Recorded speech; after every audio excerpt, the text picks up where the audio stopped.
하나님의 말씀 보도록 하겠습니다. 다 같이 자리에서 일어서신 후에 우리 신약성경 330조 데살로니가전서 2장 13절 한 구절인데요.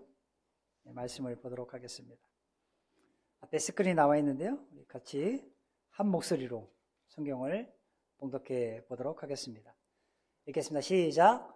이러므로 우리가 하나님께 끊임없이 감사함은 너희가 우리에게 들은 바 하나님의 말씀을 받을 때 사람의 말로 받지 아니하고 하나님의 말씀으로 받음이니 진실로 그러하도다. 이 말씀이 또한 너희 믿는 자 가운데서 역사하느니라. 아멘. 우리 계속해서 데살로니가전서 말씀을 우리가 살펴보고 있습니다. 여러분, 말씀을 살펴보면서 왜 말씀을 이렇게 오랫동안 전하시는가, 이 말씀을 생각할 수 있지만, 우리가 이 땅에 표본이 되는 것, 기준이 되는 것, 우리가 담고자 하는 것, 이것이 있다는 것이 가장 큰 좋은 점이 아닌가 생각해 봅니다. 교회도 마찬가지고 우리가 닮아갈 예수님이 있다라는 것, 내가 이 땅을 살면서 옳은 길을 갈 수 있음을 알게 됩니다. 성경에서 특별히 여러 교회들이 나오지만 특별히 데살로니가 교회의 믿음의 연조는, 믿음의 역사는 매우 짧았지만 그 교회가 마게도냐 지역과 아가야 지역과 또 모든 믿는 자들에게 본이 될 정도로 으뜸이 되는 그런 교회였습니다. 저는 우리 평택 성소침례교회가, 특별히 평택에 성소침례교회가 몇 군데가 있습니다. 몇 군데가 있어요, 성소침례교회가. 그 중에 평택이라는 단어가 들어있잖아요. 평택을 대표하잖아요. 평택 성소침례교회가 특별히 이 지역에 가장 으뜸이 되고 가장 소문이 나는, 우리 성도들 한 사람 한 사람이 믿음을 통해서 더욱더 자라가고 다음 세대들이 길러지는 그런 교회가 되었으면 좋겠습니다. 교회가 최근에 교회 홈페이지를 지금 만들고 있는데요. 어떻게 교회를 소개할 것인가, 제가 인사말을 쓰면서 우리 다음 세대를 길러내는 그런 교회의 어떤 내기도 좀 써야겠다 싶어서 제가 그 글귀도 인사말에 쓰긴 했는데, 홈페이지가 지금 만들어지고 있습니다. 만들어지고 있는데요. 홈페이지를 통해서 또 새로운 주위의 이웃들도 전도하는 계기가 되고, 또 내년에는 좀가 교회가 새로워지는 그런 분위기를 좀 조성할까 합니다. 로비가 많이 달라졌죠? 더 달라질 것입니다. 뭔가 새로운 분들이 오면 야, 이 교회 오고 싶다, 이런 분위기. 지금 안내위원들이 없습니다. 문제이죠. 로비는 달라졌는데 우리 행사 때만 안내위원이 쓰는 것이 아니라 매주마다 회별로 돌아가든지 아니면 부부별로 짝을 이루시든지 해서 이렇게 안내위원도 순수에는 헌신자 이렇게 써있지만 헌신한 분들을 통해서 안내위원들이 좀 세워졌으면 좋겠습니다. 새로운 분들을 반갑게 맞이하는 우리 교회가 되었으면 좋겠습니다. 오늘 이 말씀 통해서 우리가 말씀을 사모하라, 같이 한번 읽어봐요. 말씀을 사모하라. 여러분, 얼마나 말씀을 사모하십니까? 옆에 있는 남편이나 아내를 보시면 남편 되시는 분들은 우리 아내를 너무 사모했죠. 같은 고향이 아니신 분들 있잖아요. 경상도인데, 나는 경상도인데 저 전라도 아내를 만나기 위해서는 어떻게 돼요? 국경을 넘어야 했습니다. 남과 북이 아니라 동서도 국경을 넘어야 했어요. 만나기 위해서 몰래 만나고, 그죠? 오랜 시간을 걸쳐서 사모하는 마음으로 이 여인은 어떻게 하면 내 것으로, 내 와이프로 쟁취할 것인가, 이런 생각들을 하면서 만나셨을 것입니다. 저도 멀리 서울에서 대구까지 오가면서 쟁취해야겠다라는 일념하에 사모하는 마음으로 제가 대구를 왔다 갔다 하면서 연애했던 기억이 납니다. 말씀을 사모하면 말씀이 그리워집니다. 내일 말씀이 무슨 말씀일까? 아니, 이번 주에 어떤 말씀이 또 선포될까? 제가 그래서 로비에 우리 주부에는 뭐 수요예배 또 오예배 말씀 제목이 안 나왔지만 로비에 다 수요예배까지 말씀까지 본문까지 제목까지 다 이렇게 적어놨습니다. 말씀을 사모하는 마음.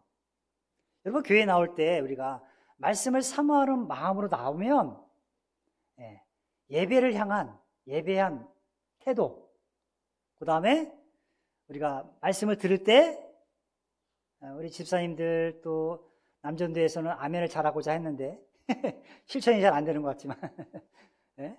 아멘 소리가 절로 나옵니다. 그죠? 아멘 아멘입니까? 라고 해서 아멘이 아니라 마음속에서 그 말씀이 그리워지고 그 말씀이 내 마음 가운데 꽂힐 때 그 말씀이 내게 도전이 될 때 아멘이 나오게 되어 있습니다.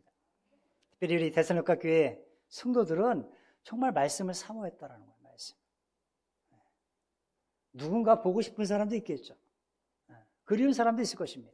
그러나 정말 하나님의 말씀이 그리워서 하나님의 말씀이 보고 싶어서 하나님의 말씀을 듣고 싶어서 그 사모하는 마음으로 이 자리에 앉아 있다면 오늘 말씀이 여러분에게 은혜가 되리라 믿습니다. 여기 데살로니가 교회에 복음을 전할 때 바울은요, 영혼을 사랑하는 뜨거운 마음이 있었습니다. 그러다 보니까 그가 전력, 전신껏 힘을 다하여 전했던 것을 보게 됩니다. 그 결과 다른 어떤 지역에서보다 더 풍성한 영혼의 열매를 맺었던 교회가 바로 데살로니가 교회였습니다. 바울의 사역 가운데 이처럼 풍성한 영혼의 열매를 맺을 수 있었던 것은 비단 복음 전도에 대한 그의 열정 때문만은 결코 아니었습니다. 물론 복음을 전할 때 전하는 자의 열정도 필요합니다. 허나 전도자가 아무리 열심히 복음을 전한다 할지라도 성령께서 능력으로 함께 해주시지 않는다면 그 열심은 그저 자기 열심에만 그치고 말 뿐일 것입니다. 우리의 헌신도 마찬가지예요. 열심으로 교회를 위해서 섬기고 봉사하고 희생하고 뭔가 다 할지라도 성령의 능력으로 힘입어 하지 않으면 그저 자기 열심에 끝날 수 있고 자기 의를 드러낼 수 있고 그러다 보면 지치게 되어 있어요.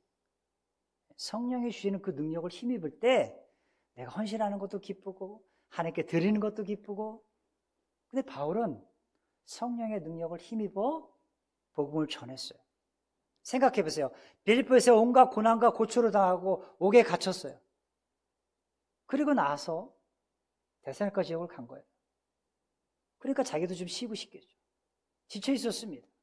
근데 그곳에 복음을 전하면서 성도들의 말씀을 받을 때 이것을 사람의 발로 받지 아니하고 하나님의 말씀으로 받는 그 성도들이 한 사람 한 사람을 볼 때마다 너무나도 사랑스러운 거예요. 너무나도 기쁜 것입니다. 그리고 디모데를 통해서 여러 바울의 일행들을 통해서 이런 데살로니가 교회의 소식을 접했을 때 그들의 믿음의 역사와 사랑의 수고와 소망의 인내 끝까지 그리스도의 고난에 동참하는 그 모습들을 바라보면서 바울은 너무나 기쁜 거예요. 그러다 보니까 감사하지 않을 수가 없었던 거예요. 그래서 우리 성경에는 끊임없이 감사한다 이렇게 되어 있죠. 예전에 개역 한글에는 쉬지 않고 감사했다 이렇게 표현하고 있어요. 감사할 제목이 있었다는 것이죠. 중요한 것은 우리가 복음을 전할 때나 어떤 일을 행할 때 항상 성령이 함께 하셔야 합니다. 우리가 구령상담하는 것도 마찬가지예요. 아무리 복음을 외치고 뭐 한다 할지라도 그 사람 가운데 복음을 듣는 그 사람 가운데 성령이 함께 해주셔야 마음이 열리더라고요. 마음이 열리더라고요. 복음을 받는 자에게 하나님께서 그 마음에 감동과 확신이 있어야만 그 말씀을 받아들이게 되어 있습니다. 그럴 때 풍성한 열매가 맺혀지는 거예요. 근데 이 데살로니가 교회 성도들은 말씀을 얼마나 스폰지처럼 잘 받아들였으면 오늘 아침에 여기에 이게 뭐라 그러죠? 스펀지가 뭐라고? 오아시스가 물을 쪽쪽 빨아들이는데 물방울이 똑똑 떨어지면서 난 또 천장에 지난번에 물이 새가지고 어디서 물이 떨어지나 막 천장을 쳐다봤어요. 계속 물방울 소리가 떨어지는 거예요. 어디서. 여기서 계속 물방울이 똑똑 떨어지더라고요. 네, 아침에 우리 자매님께서 물을 많이 주셔서 물방울 넣으셨는데 네, 말씀을 오아시스처럼 쪽쪽 빨아들이는 거예요. 네, 말씀을 듣는 대로 실천하고 순종하고 따라하는 거예요. 감사가 넘친 거죠. 그래서 바울은 이렇게 얘기한 거예요. 데살로니가전서 1장 5절로 6절에 이렇게 했죠. 이는 우리 복음이 너희에게 말로만 이룬 것이 아니라 또한 능력과 성령과 큰 확신으로 된 것이다. 너희는 많은 환난 가운데서도 성령의 기쁨으로 이 도를 받아, 말씀을 받아서 우리와 주를 본받는 자가 되었다. 그가 고백하고 있습니다. 환난 가운데서도 성령의 기쁨으로 하나님의 말씀을 받았다라는 거예요. 우리가 살면서 수많은 역경, 수많은 시련들, 수많은 시험거리들, 내 인생의 신앙에 걸림돌이 되는 수많은 유혹들, 여러분 왜 없겠습니까? 그 가운데서도 하나님의 말씀을 기쁨으로 받으면, 그리스도를 본받는 자가 되면 그 모든 역경들을 능히 이겨나가리라 믿습니다. 기쁨으로 하나님의 말씀을 받는 자, 기쁨으로 받는 것. 그래서 바로 얘기한 거예요. 이 복음의 열매는 성령의 역사로 말미암은 것이다. 그렇게 증거하고 있는 것이죠. 그러다 보니까 바울의 열심은 결코 헛되지 않았습니다. 그래서 2장 1절에 이렇게 한 거예요. 형제들아, 우리가 너희 가운데서 들어간 것이 헛되지 않은 줄을 너희가 친히 알 것이다. 안다라고 표현한 거예요. 내가 너희에게 간 것이, 너희에게 들어가서 복음을 전한 것이 결코 헛되지 않았어. 너희를 가르친 것이 결코 헛되지 않았어. 내가 잠시 3주 동안 이곳에 머물러 복음을 전하고 너희들을 가르친 것은 결코 헛된 것이 아니야 라고 고백하고 있는 거예요. 목자에게 가장 큰 기쁨은 성도들이 그 말씀을 받고 그 속에서 자라가는 거예요. 그 말씀을 받고 성품의 변화가 일어나는 거예요. 그 말씀을 받고 인격적으로, 영적으로 좀 더 성숙하고, 남을 섬기고, 희생하고, 남을 위하고, 교회를 위해서 헌신하고, 주의 영광이에요 살아가는 그 모습들이 바로 그러한 모습일 줄 저는 믿습니다. 그래서 바울은 자신의 열심이 헛되지 않은 것에 대해서 지금 하나님께 감사하고 있는 것입니다. 그다음 그가 끊임없이, 오늘 말씀해 보니까 하나님께 끊임없이 쉬지 않고 감사하다라고 고백했는데, 이 감사한 이유가 무엇이냐는 거예요. 첫 번째, 그들은 그 감사한 이유가 복음을 받을 때 사람의 말로 받지 않고 하나님의 말씀으로 받았기 때문에 그에게 감사가 있었다는 거예요. 말씀을 받을 때 하나님의 말씀. 여러분, 복음은요, 그 복음을 무엇으로 받아들이냐에 따라서 결과가 달라지게 되어 있습니다. 순수한 그 복음을 내가 복음 그대로 받아들이면 내 삶에, 내 인격에 변화가 있다라는 거예요. 복음은 능력이 있습니다. 그래서 복음을 전하는 자는요, 하나님의 복음인 이 말씀을 분명히 전해야 돼요. 분명히 전해야 돼요. 그리고 복음을 받는 자들은 그 전한 말씀을 사람의 말이 아닌 하나님의 말씀으로 받아들여야 합니다.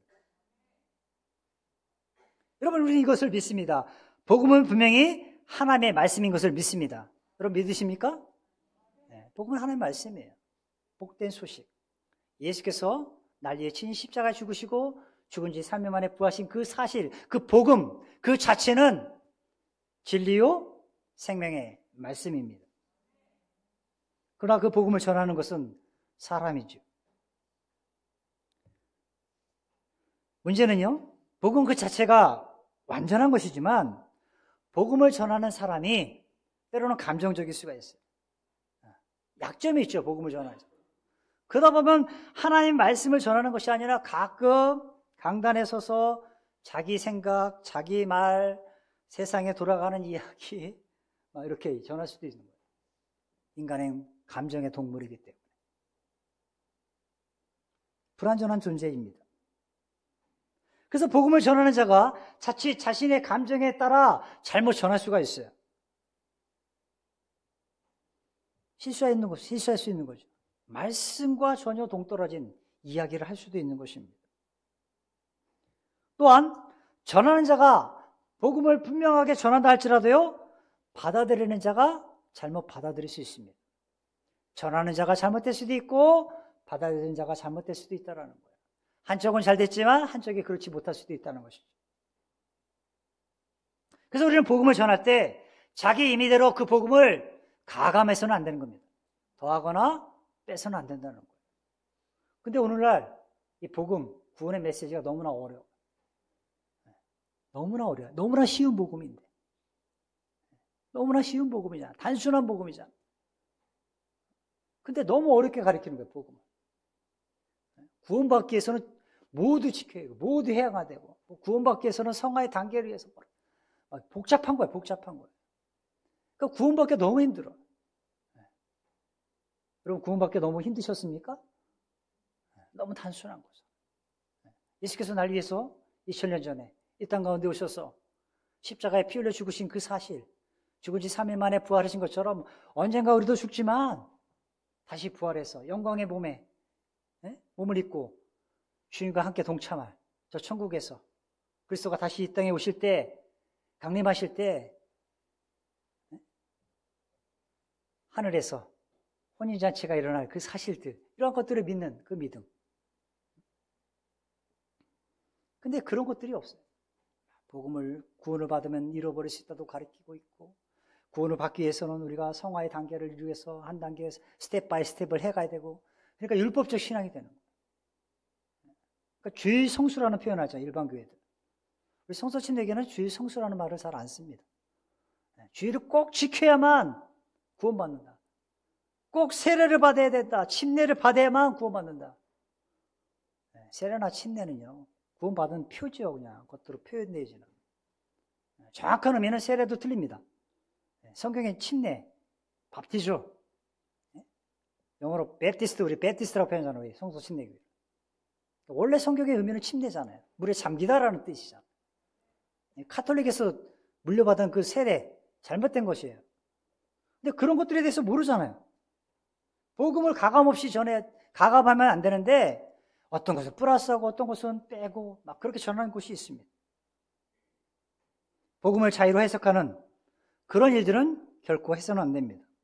이런 행위는요, 하나님 앞에 큰 범죄 행위라는 거예요. 그러니까 이단 사이비들이 행하는 행동들은 그들이 보기에는 옳다고 전하지만 다 하나님 보시기에는 범죄 행위예요. 언젠가 하나님께서 벌하실 것입니다. 베드로서 1장 20절에 성경의 모든 예언은 사사로이 풀지 말라라고 경계하셨습니다. 계시록 22장 18절로 19절에는 성경에 기록된 하나님의 말씀을 임의로 더하는 자에게는 성경에 기록된 재앙을 더하며, 예언의 말씀을 임의로 죄하는 자에게는 거룩한 성에 참여함을 제하여 버리시리라고 경고하셨어요. 그러므로 복음을 전하는 자도 자기 임의대로 복음을 전해서는 안 될 것입니다. 그래서 성령의 도우심을 힘입어야 돼요.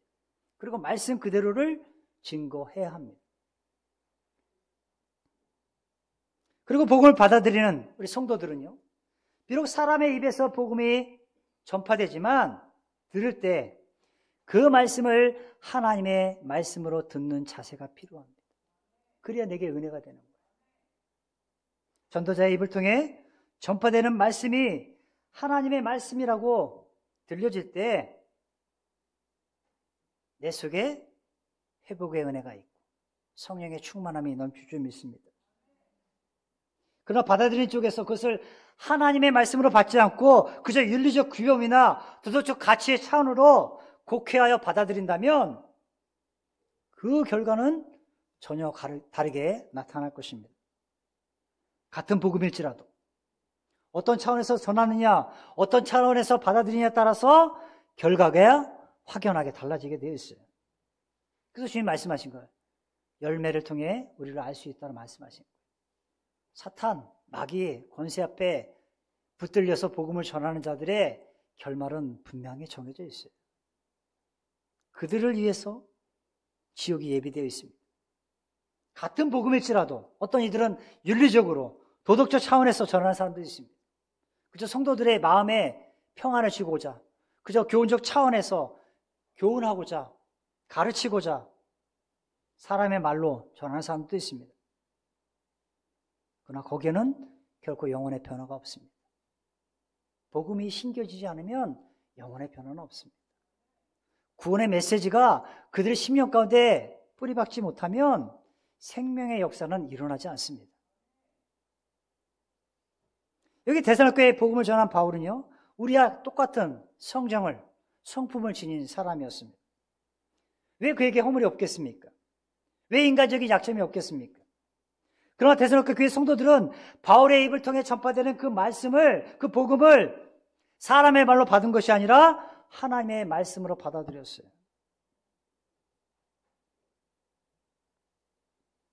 이것은요, 하나님의 말씀을 하나님 말씀 그 자체로 받아들였다라는 거예요. 가감하지 않은 거예요. 그저 복음을 사람의 입을 통해 전파됐을 뿐이지 그 말씀을 하나님께서 우리에게 전하고 계시는구나 라고 받아들였다라는 거예요. 그렇다면 복음의 목적이 여러분 뭘까요? 복음을 왜 선포할까요?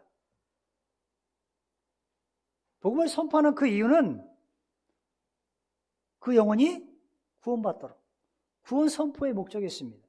복음의 목적은 구원 선포에 있는 거예요. 이곳에 복음을 전할 이유는 새로운 영혼들이 그 말씀을 듣고 예수 그리스도를 개인의 구주로 영접하도록 복음을 전하는 것입니다. 복음은 어떤 사상을 전하거나 윤리나 도덕적인 교훈을 주는데 목적이 있지 않습니다. 하나님께서 어떻게 세상을 구원하셨는지 그것을 알리는데 목적이 있다는 거예요. 그러므로 복음을 듣는 자는 말씀을 통하여 하나님의 구원 계획을 알아야 합니다. 그런데 이러한 하나님의 구원 계획에는요, 사람들은 아무런 관심이 없습니다. 복음을 들을 때 그저 문장의 미료함이나 설교 구성의 아름다움이나 전도자의 목소리나 태도 등에 더 관심을 갖습니다. 교회 새로운 분들은 그렇습니다. 이것에 관심이 있어요. 오늘 어떤 말씀을 전할까? 오늘 목사님의 헤어스타일이 바뀌었네? 무슨 일이 있으셨나? 왜 그러시지? 오늘 설교 시간에 이런 것들만 생각하는 거예요. 복음을 통해 다른 것을 얻는데 더 관심을 가지면 그 사람은 복음의 목적에서 벗어나 있는 것입니다. 여러분, 19세기에 영국에 큰 부흥을 일으켰던 스펄전 설교가의 대가, 많은 사람들이 그 스펄전 목사님의 설교를 다 배우고자 그 책들을, 이렇게 두꺼운 책들을 사가지고 스펄전의 설교를 보면서 연구합니다. 19세기 말력 많은 사람들에게 복음을 전했지만 대중들에게는 큰 인기가 없었던 스펄전. 왜냐하면 당시에 인본주의, 휴머니즘, 모더니즘 이런 사상들이 절정을 이루고 있었어요. 19세기 영국에서는. 사람이 최고라는 것이죠. 모더니즘은 새로운 문화에 우리가 변화하고 그것에 맞춰가야 한다는 생각들이에요. 그러다 보니까 하나님을 전하는 신학이 미신으로 취급받는 그런 시대였어요. 영국에서. 영국이 해가 지지 않는 나라 이렇게 유명했잖아요. 근데 그 복음이 다 사라져갈 때 인본주의, 모더니즘이 한참 번영하고 있던 그때 그 신학이 미신으로 여겨지던 시대였어요. 그럼에도 이러할 때 슈퍼쇼는 영국 런던에서 매주일 아침마다 6,000명의 회중에게 설교를 했습니다. 그리고 매주 월요일마다 주일날 설교가 미국으로 전송됐습니다. 그래서 미국 전역에서도 스펄전 목사님의 설교를 들었습니다. 세계 2차 대전 후에 많은 독일들에게 큰 감동을 주었던 목사님이 계십니다. 헬무트 틸리케라는 목사님이었습니다. 그 목사님이 스펄전과의 만남을 통해서 나눴던 대화를 스펄전과의 만남이라는 책을 통해서 우리에게 이렇게 이야기하고 있습니다. 그는 이렇게 얘기했습니다. 복음을 받아들이면 삶이 보다 쉬워진다거나 복음이 사람들의 문제를 해결해 준다거나 기독교가 아니면 문명이 쇠망한다거나 국가와 사회는 종교가 필요하다든지 식의 설교의 주제가 결코 아니었다. 스펄전의 설교가 그랬다라는 거예요.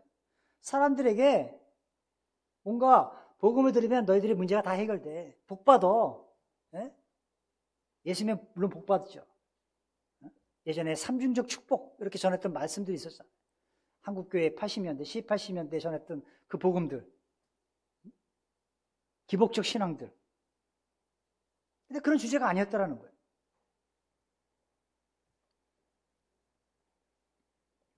오직 스펄전의 설교는 오직 구원에만 관심이 있었다라고 그가 스펄전과의 만남이라는 책에서 기록해 놓았습니다. 만약 진실로 사람들이 하나님의 말씀이 전파되는데도 불구하고 믿지 않은 채 그저 기독교 사상에만 받아들이거나 주님과 인격적인 관련이 없이 그저 사회적 가르침에만 취해 있는 경우 결국 교회는 기독교 실용주의에 빠지고 결국 병들어간다라고 그가 이야기했습니다. 그러니까 오늘날 많은 사람들이 기독교라는 어떤 타이틀은 뒤에 붙이고 있지만 나가서 정치하는 거예요. 나가서 희탄 행동하는 거예요. 복음과는 전혀 상관없는 이야기들을 강단에 서서 선포하는 거예요. 선동하는 거예요, 사람들. 스펄전은요, 가장 중요한 것은 죄인을 구원한 것이다라고 당당히 말했습니다. 죄인을 구원하는 것. 복음을 전하는 이유가 죄인을 구원코자 함입니다. 진실로 중요한 것은요, 이 자리에 나온 한 사람의 영혼도 지옥 가지 않고 모두가 다 천국 가는 것일 것입니다. 그러나 기독교화된 서양 문화 속에서는요, 오랜 세월 동안 물탄 사회복음이 외쳐지고 있었어요. 사회복음. 그래서 스펄전이 있겠어. 이 물탄 사회복음은 다 쓸데없는 소리다. 사람들을 갱신하고 사회를 변화시키기 위해서는 정치도 바뀌어야 되고 이것도 바뀌어야 되고 그러니까 우리 기독교인들이 그 일에 가서 앞장서서 행해야 된다. 이런 일들이 펼쳐지고 있었던 거예요. 한마디로 스펄전의 설교는 복음을 복음되게 전하였습니다.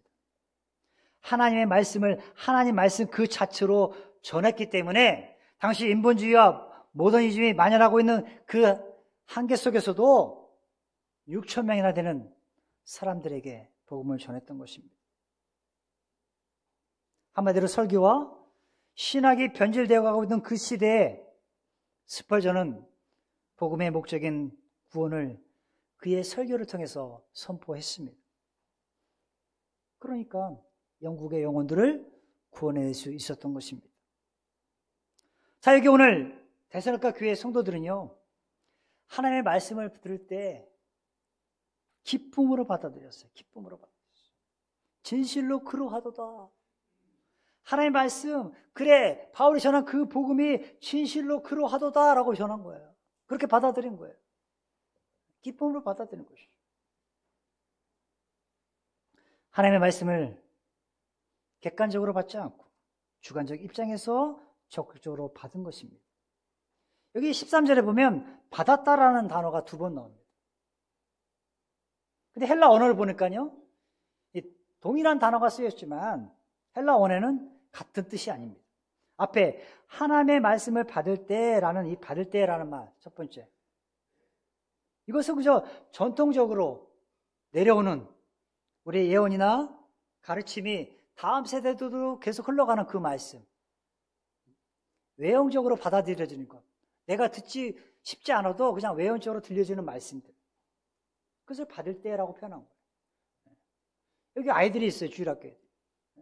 그럼 그냥 선생님들이 전하는 그 말씀을 그냥 어른들도 들었으니까 그 말씀을 동일하게 그냥 아이들도 듣고 있는 거예요. 그렇게 들려지는 말씀이 있다라는 거예요, 우리에게.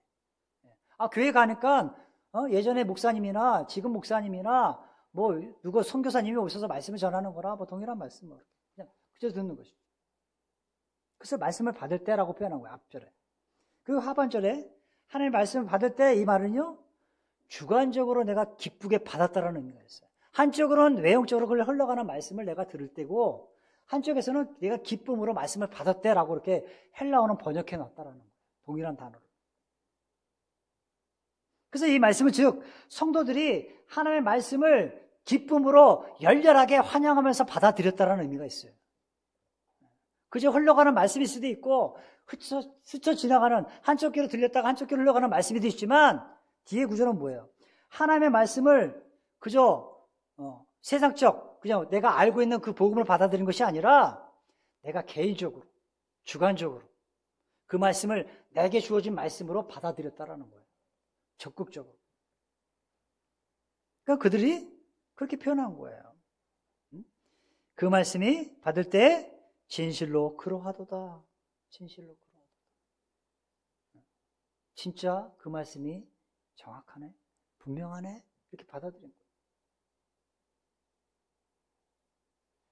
당시 바울의 대적자들은요, 바울이 전하는 이 복음, 그래서 비방했어요. 그러니까 하나님의 말씀으로 그들은 받지 않았습니다.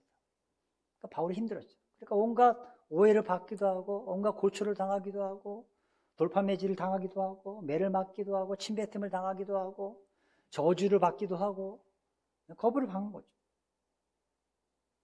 그러나 이 데살로니가 교회 성도들은 그 말씀을 기쁨으로, 즐거움으로 적극적으로 받았기 때문에 바울은 너무나 기쁜 거죠. 너무나 감사한 일이죠. 그래서 기도하는 거예요. 하나님 앞에. 하나님께 끊임없이 감사했다. 하나님께 쉬지 않고 감사했다.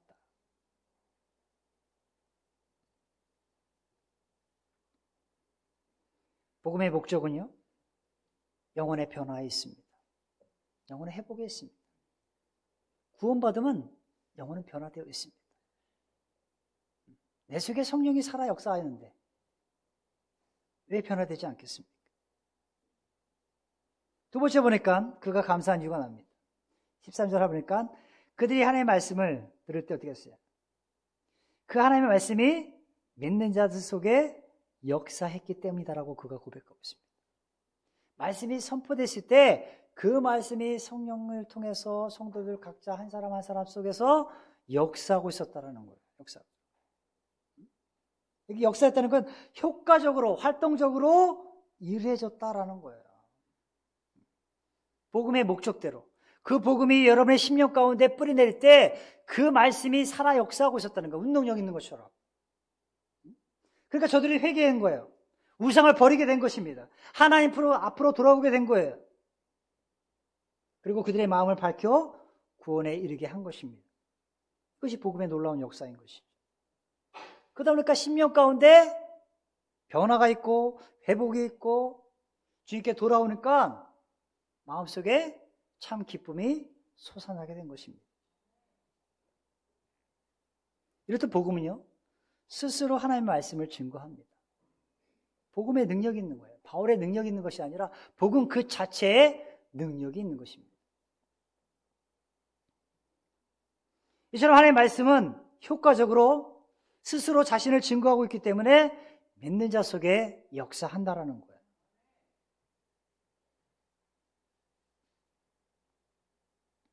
우리가 하나님의 말씀을 아무리 들어도요, 그것을 하나님의 말씀으로 믿지 않으면 내 삶에 아무런 영향이 없습니다. 아무 소용이 없어요. 이곳에 여러분이 다 앉아있지만 그 말씀을 하나님의 말씀으로 받아들이지 않으면 아무런 역사가 없습니다. 아무런 삶의 변화가 없어요. 신앙의 회복도 없어요.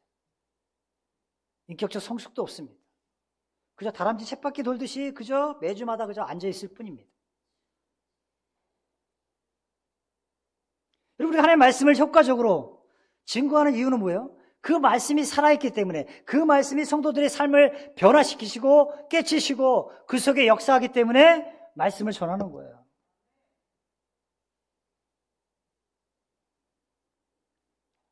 말씀을 전하는 것은요, 그 말씀 자체가 살아있는 생명력이 있기 때문입니다. 그래서 히브리서 기자는 히브리서 4장 12절에 하나님의 말씀은 살아있고 운동력이 있다 했어요. 개역 한글에는, 개역 성경에는 활력이 있어 좌우의 날선 어떤 것보다 예리하여 우리의 혼과 영과 관절과 골수까지도 찔러 쪼개기까지 한다 그랬어요. 또 마음의 생각, 뜻을 감찰한다, 판단한다. 하나님의 말씀 자체가 능력이 있는 거예요. 그죠? 목회자의 말이 능력이 있는 것이 아니라 이 말씀 자체가 좌우의 낯선 예리한 것보다 더 예리하여 우리의 영과 혼과 골수와 관절까지도 쪼개는 그 하나님의 말씀이 능력 있는 것입니다.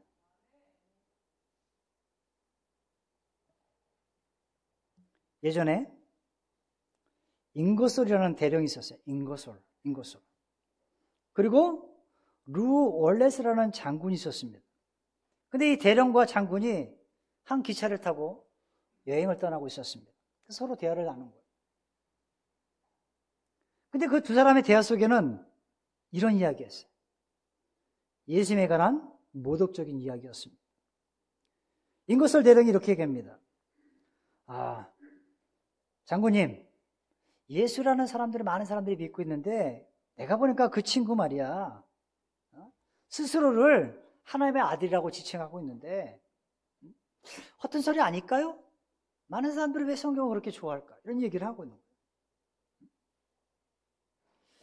그러면서 한마디 이렇게 얘기했어요. 이 예수라는 친구를 멋진 연애쟁이로 만들어서 에로틱한 소설을 쓰면 어떨까요? 이렇게 얘기한 거예요, 장군한테. 그럼 사람들이 성경을 많이 보고 세계에서 가장 큰 베스트셀러가 성경이잖아요. 수많은 기독교인들이 있잖아요. 그러니까 그들에게 읽어질 거니까 멋진 연애쟁이로 한번 해서 에로틱한 소설을 한번 씁시다 이렇게 얘기하는 거예요. 그러니까 장군이 맞장 고칩니다. 아니 그런 아이디어가 있어서 참 좋은걸? 참 재미있는 소설이 되겠는데 예수라는 사람이 결혼도 안 하고 33살까지 살다가 죽었다는데 33살이면 그 당시에 왜 연애를 안 했겠어? 그렇다면 마리아라는 사람도 있는데 결혼도 하지 않고 어떻게 아기를 낳을 수 있어? 생각을 막 키워가기 시작한 거예요. 그러고 나서 그들이 전역하고 나서 이 앵거설 대령이 한 말대로 이 루 얼레스 발음하기 있는데요. 이 장군이요 생각을 한 거예요. 내가 전역을 하고 뭘 할까? 그러다가 이 대령이 한 말이 떠오르기 시작한 거예요. 그래서 내가 한번 에로틱한 소설을 한번 써야겠다. 이런 생각을 하게 됩니다. 그렇다면 예수라는 분이 누군가를 알아야 되잖아요. 예수라는 분을 알기 위해서 뭘 알아야 돼요? 성경을 읽어야 되잖아요. 그래서 성경을 보기 시작했습니다. 성경을 보다 보니까 그 지리적 특성을 알아야 되니까 이스라엘에 가기 시작한 거예요. 고대 유물을 보고 이스라엘 탐방하기 시작했습니다. 그 자료들을 모으기 시작합니다. 근데 자료를 모으면 모을수록 성경을 읽으면 읽을수록 뭔가 마음에 감동이 오기 시작한 거예요. 그 자신의 마음이 변화되는 것을 느끼게 되었어요. 그리고 그가 예수는 진실로 하나님의 아들이며 역사적으로 실존하는 인물이라는 것을 확신하게 되었어요. 마침내 그가 목적한 소설의 원고가 끝났습니다. 그런데 처음 계획한 것과는 전혀 딴판의 글이 나왔어요. 탈고한 후 그는 자기도 모르게 의자에 털썩 주저앉았어. 이렇게 고백합니다. 진실로 주는 하나님의 아들이시요 나의 구주이시다. 그리고 기도를 드리겠습니다. 그 소설의 이름, 그 소설이 나중에 영화로 만들어집니다. 그 영화의 제목은 무엇일까요?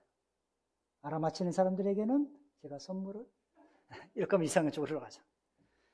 그 소설이 바로 영화로 만들어진 것이 배너입니다. 배너. 네, 배너예요. 여러분 데살로니가 교회 성도들은요, 이 하나님의 말씀을 하나님의 말씀 그 자체로 들을 줄 아는 영적인 귀가 열려 있었어요. 때문에 그 하나님의 말씀 받을 때 소극적 자세로 임하지 않았습니다. 적극적인 자세로 그 말씀을 받겠다, 한 말씀이라도 내가 놓치지 않겠다는 그 자세로 받아들였습니다. 그러니까 그들 속에서 그 하나님의 말씀이 효과적으로 능력으로 역사하기 시작한 거예요. 말씀을 받을 자세가 돼 있으니까 그 말씀이 역사하기 시작한 겁니다. 그리고 그 말씀은 그들에게 큰 확신을 갖게 했습니다. 이런 확신이 그들에게 있었기 때문에 교회 성도들은 기꺼이 그리스도의 고난에 동참하는 교회가 될 수 있었던 것입니다. 그래서 14절에 그렇게 얘기한 거예요. 유대인들에게 고난을 받은 것 같이 너희도 너희 동족에게 동일한 고난을 받았다. 고난에도 동참한 거예요. 예수 믿는다는 그 이유로 유대교에게 핍박을 당하고 가족들에게 핍박을 당하고 조롱을 받고 침뱉음을 당하고 막 예수쟁이라고 욕하고 그런 소리를 다 받아들인 거예요. 그리스도의 고난에 동참하는 교회가 될 수 있었다는 거예요. 오늘날 한국교회 얼마나 많은 질서를 받고 있습니까? 얼마나 많은 손가락질을 하고 있습니까? 심지어 예수 믿는 우리들이 직장에 나가서도 내가 당당하게 예수 믿는다는 그걸 밝히지 못하는 시대예요. 술자리에서, 회식 자리에서 연말 되면 내가 예수쟁이라는 것을 밝히지 못합니다. 식사 시간에 기도하는 것도 쭈삣쭈삣합니다. 그러니까 눈 뜨고 하나님 땡큐하고 밥 먹습니다. 젊은이들이 그렇게 해요. 그런 시대에 살고 있어요. 여러분, 중요한 것은요, 하나님의 말씀은 하나님 말씀으로 들을 줄 알아야 합니다. 사람의 소리가 아닌 하나님의 말씀으로 들을 때 내 심령 가운데 큰 능력으로 그 말씀은 역사하게 되어 있습니다. 그 삶을 능력 있게 하고 결국 우리의 삶에 승 있게 하는 놀라운 역사가 있을 줄 믿습니다. 그러면 사랑하는 성도 여러분, 오늘 이 시간 이 하나님의 말씀을 들을 줄 아는 영의 귀가 활짝 열릴 수 있는 그런 시간이기를 원합니다. 이 시간 함께 기도하겠습니다. 사랑하는 성도 여러분, 여러분 하나님의 말씀을 매주마다 듣고 있습니다. 그 말씀을 들을 때 어떤 마음으로 그 말씀을 대하고 있습니까? 여기 대설과 교회 성도들은 그 말씀이 선포될 때 하나님의 말씀으로 받아들임으로 그들 가운데 역사하는 놀라운 은혜가 있었습니다. 말씀은 우리의 심령을 쪼개십니다. 우리의 영혼을 낫게 하십니다. 우리의 심령을 회복시키십니다. 내 심령 가운데 큰 능력으로 역사하는 이 말씀을 힘입어 살 때 우리의 삶은 승리의 삶으로 점철될 수 있습니다. 그러나 사랑하는 성도 여러분, 이런 말씀을 들을 때 하나님, 내가 내 영의 귀가 활짝 열려서 그 말씀으로 아멘으로 받아들일 수 있도록 내 영의 귀를 열어달라고 왜 기도하지 않겠습니까? 특별히 우리 교회 성도들이 하나님의 말씀을 더욱더 사모하여 매일 아침 주어지는 그 말씀을 통해서 성령의 능력을 힘입어 살아가는 귀한 하나님의 자녀들이 되기를 간절히 소망합니다. 이 시간 다 같이 자리에서 일어서신 후에 우리 찬송가 200장 달고 오면 그 말씀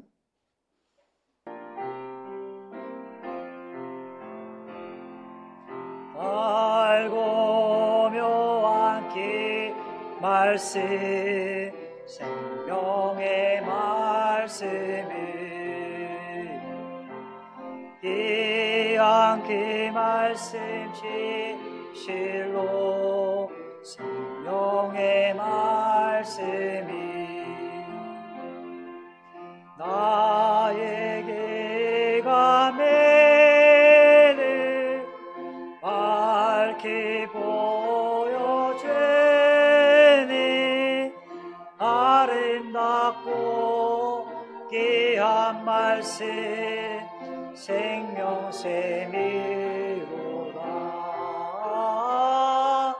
아름답고 귀한 말씀 생명샘이로다. 3절 하겠습니다.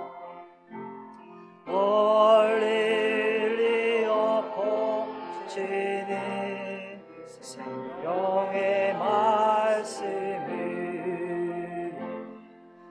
마음의 용서와 평안을 도로 주나니 다만 예수 말씀 듣고 복을 받네. 아름답고 귀한 말씀 생명샘이로다. 아름답고 귀한 말씀 생명샘이로다.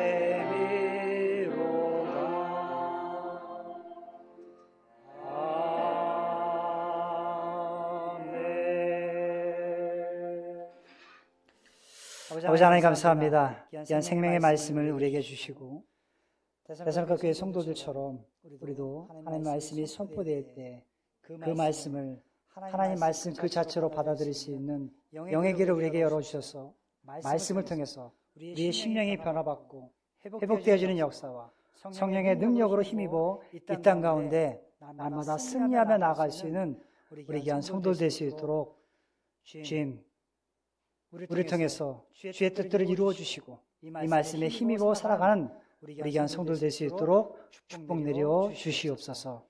귀한 말씀을 감사하고 이 모든 말씀 예수님의 이름으로 기도드렸습니다. 아멘.